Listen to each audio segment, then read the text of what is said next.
This process fosters adaptability, innovation, and professional growth.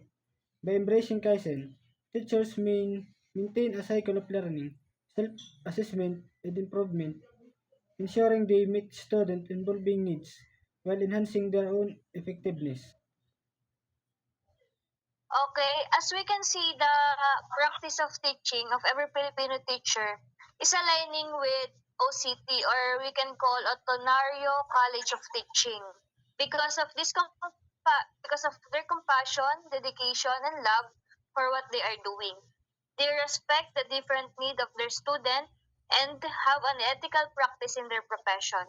They also apply the new way on how the student will learn by using different multimedia platforms that can help students to express their own self based on Kaizen change of for improvement.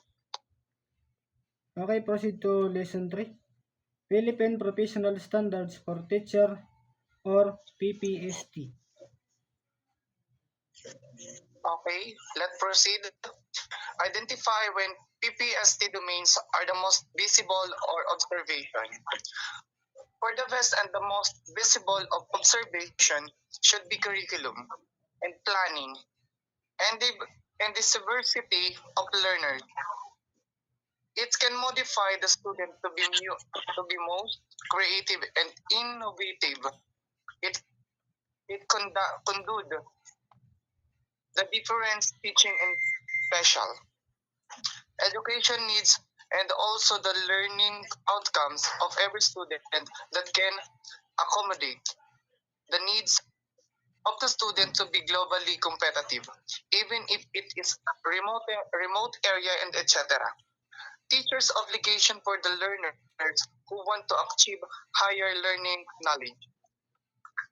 Okay, what do you think how PPST help teachers improve practice? Using PPST domain, it will help us as a future teacher or as a teacher to become more knowledgeable, and we can improve our teaching style. Being observed by our supervisor, it doesn't mean they're judging us.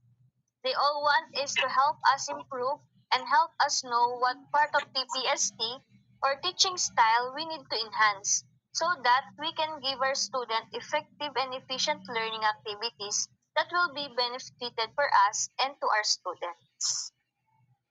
Suggest how beginning teacher can use PPST as a roadmap.